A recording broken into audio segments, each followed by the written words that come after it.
Interval portion ரொம்ப நல்லா, அதாவது அதுலேயே வந்து ஒரு இன்டர்வல் பிளாக்லேயே வந்து ஒரு கம்ப்ளீட்னஸ் வந்து கண்டிப்பாக ஆடியன்ஸ்க்கு வரும்ன்றதை நான் நம்புகிறேன். கிளைமேக்ஸ் சொல்லலாம், கிளைமேக்ஸ் வந்து ஒரு கிரேசினஸ்க்கு போவார். அந்த இதில் வந்து ரொம்ப நல்லா பண்ணியிருக்காரு. எப்படா அந்த செகண்ட் ஹாஃபுக்கான முன் தயாரிப்பு வந்து அந்த இன்டர்வல் போர்ஷன் வந்து கண்டிப்பாக நிகழ்த்துது. டெக்னிக்கல் மரண மாதம் இருக்கும் இந்த படம். சினிமாட்டோகிராஃபர் கிஷோர். நான் இது வந்து எனக்கு 3வது படம். குண்டு நட்சத்திரம் நகரிக்கிறதுக்கு அப்புறம் இது தங்கலான் எனக்கு 3வது படம். நாங்கள் நினச்சதை விட ரொம்ப நல்லா வந்திருக்கு. ஏன்னா நம்ம திரும்பி நாங்கள் படம் பார்ப்போம். டிஐலையும் சரி, மறுபடியும் எடிட்லேயும் நிறைய வாட்டி பார்ப்போம். ஆனால் ஒவ்வொரு வாட்டியும் ஒரு வேர்ல்டுக்குள்ளே எங்களை இழுத்துட்டு போகுது இந்த படம். அதோட எக்ஸ்பீரியன்ஸ் வேறு லெவலில் வருது. இப்போ ஃபைனலாக ஆடியோ ஃபைனல் மிக்ஸ் எல்லாம் பண்ணி பார்க்கும்போது ரொம்ப கான்ஃபிடெண்ட்டாக இருக்கும்.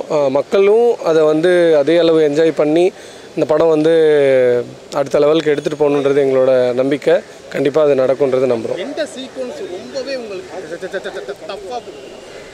இந்த படமே வந்து ஒரு ரோலர் கோஸ்டர் மாதிரி தான். லைக் ஒரு படம் ஆரம்பிக்கிறதுலேருந்து எண்டு வரைக்குமே ஒரு ஃபிலிம் லாங்குவேஜ் ஒன்று ட்ரை பண்ணியிருக்கோம். அதோட ஒரு இசை மாதிரி தான் இந்த படம். ஒரு பாட்டில் எப்படி தொடக்கம் இருக்கோ, அதோட இடையில் வந்து சில வேறு விஷயங்கள் இருக்கும், ஒரு முடிவு இருக்கும்.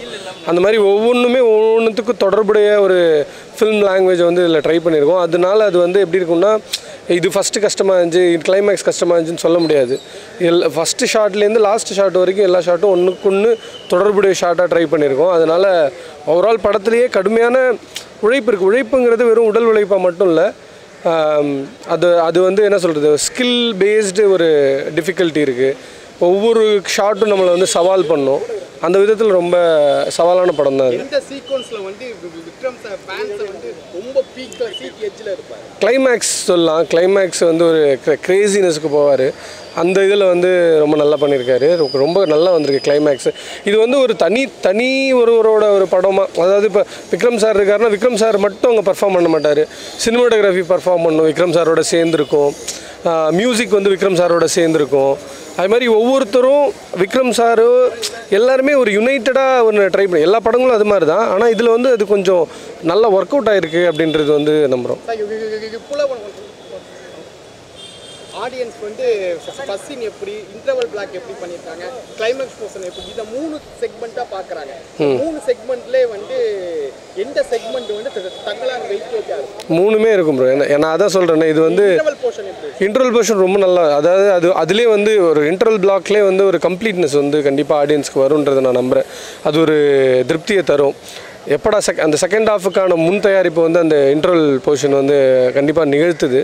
இது ஒரு தேட்ரிக்கல் எக்ஸ்பீரியன்ஸ் இந்த படம். இது வந்து ரஞ்சித் அண்ணா வந்து ஒரு வேர்ல்டை க்ரியேட் பண்ணியிருக்காரு. அந்த வேர்ல்டில் வந்து ட்ரிப் ஆகிருக்காரு. ட்ரிப்புன்னா அப்படின்னா அதை வந்து கண்ட்ரோலே பண்ண முடியாது, அவராலே கண்ட்ரோல் பண்ண முடியாது. அந்த மாதிரி டிமாண்ட் பண்ணிச்சு ஒவ்வொரு சீனும். அதனால் ஒரு பர்டிகுலர் பிகினிங், இன்டர்வல், எண்டு அப்படின்னு இல்லாமல் ஓவராலாகவே ஒரு ஹைப் இந்த படத்தில் வந்து டிஃபால்ட்டாக இருக்கும்.